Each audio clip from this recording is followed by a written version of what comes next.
हर एक अपनी अपनी दिल से, रुचि से मेहनत करते हैं कि हम बाबा के बच्चे सदा योगी भव बने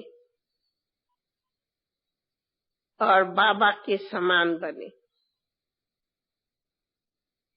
अथवा जो भी पास्ट के कर्म विकर्म के बोझे है उनको समाप्त करें, अर्थात कर्मातीत बने। अपने अपने नंबरवार पुरुषार्थ अनुसार सभी दिल से ये मेहनत कर रहे हो तो जरूर अनुभव भी करते होंगे कि हमारी कर्मातीत स्थिति क्या होती है या किसको कही जाती है। कई पूछते हैं कि वास्तव में अपनी प्रैक्टिकली स्थिति का कैसे अनुभव करें कि हमारे कर्मों का बोझा भी खत्म होता जाता है। तो इनका जवाब हमेशा कदाच मैं देती हूँ कि हमारे ज्ञान अथवा योग का अर्थ ही है परिवर्तन की शक्ति। ज्ञान का मतलब ही है परिवर्तन की शक्ति। ज्ञान बुद्धि से परिवर्तन करता,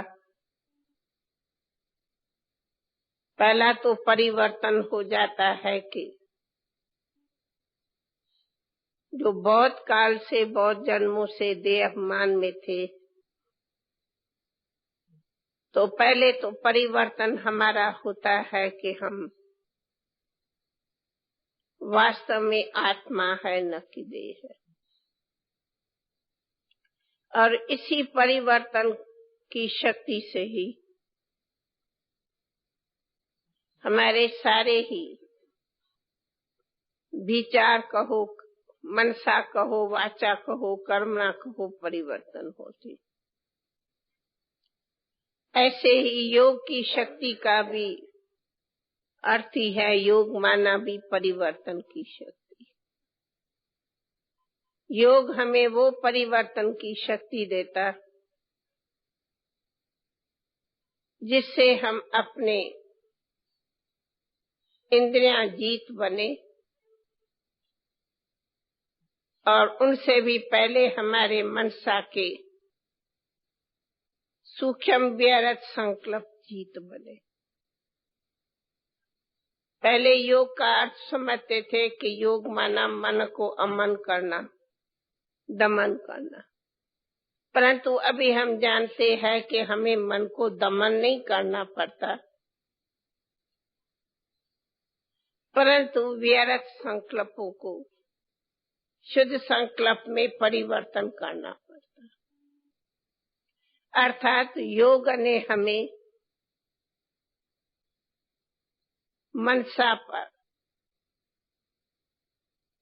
व्यर्थ संकल्पों पर, वृत्तियों पर कंट्रोल करने की शक्ति देता। तो सबसे पहले खुद का चार्ट रोज ये चेक करना पड़ता कि मेरे मनसा के व्यर्थ संकल्पों की कहाँ तक स्थिति बदल गई है। ज्ञान ने बताया व्यर्थ क्या होता है, वेस्ट थॉट्स क्या होता है, बुरे माया के संकल्प क्या होते, वृत्तियां क्या होती, ये ज्ञान से हमें जानकारी मिली है।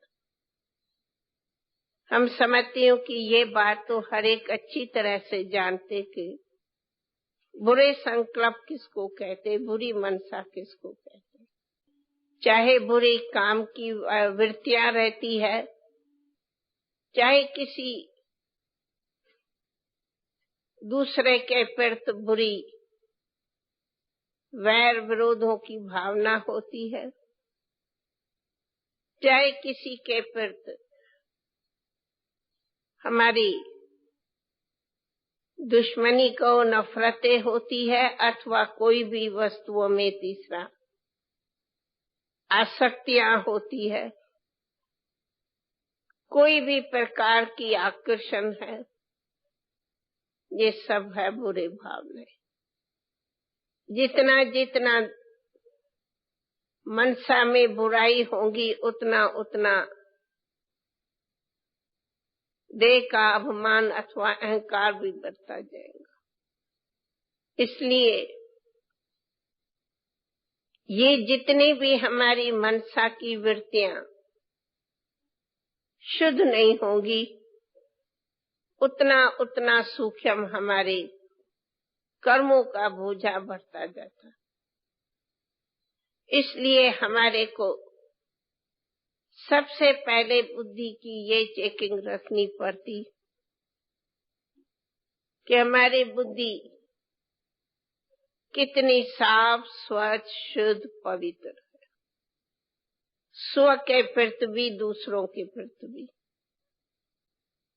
जैसे मिसाल साइंस के सभी साधनों में देखते हैं कि हर बात में लाइन क्लियर चाहिए। अगर लाइन कहाँ भी कोई क्लियर नहीं होगी तो हमें कुछ भी क्लियर नहीं मिलेगा। ये साइंस भी बड़ी सूक्ष्म में जाती, सब बातों की कितनी वायरलेस वगैरह क्लियर सूक्ष्म में करती है, परंतु उनसे अति सूक्ष्म हमारी बुद्धि की लाइन है। तो सबसे पहले हमारे को देखना है कि मैं अपने अपने अपने पुरुषार्थ से मैं संतुष्ट हूँ, सैटिस्फाई हूँ। पुरुषार्थ माना कि मैं अपनी इंद्रियों का अपना विजयी हूँ, इंद्रियां जीत हूँ, चाहे दृष्टि की, चाहे वृत्ति की, चाहे वाचा की, चाहे कर्मणा की, चाहे लौकिक में, चाहे अलौकिक में, चाहे व्यवहार में, चाहे परमार्थ में।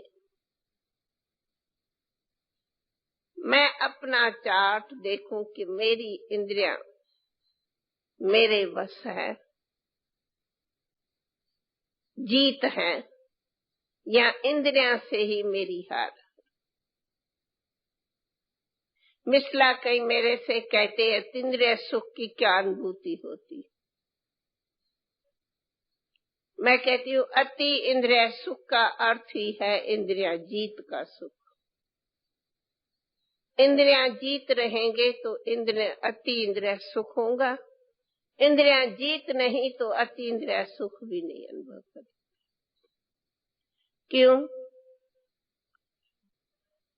आत्मा इंद्रियों से परे है, ऊपर है।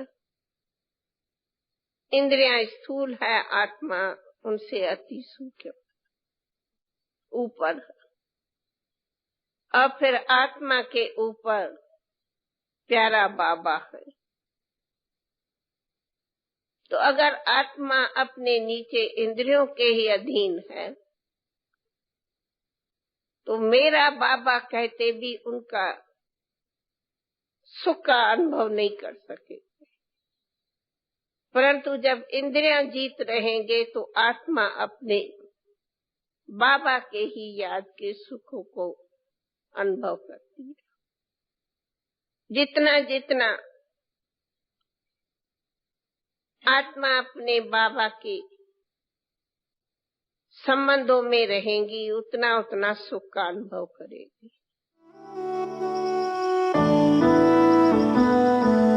सिंध में एक सितंबर को थी जन्मी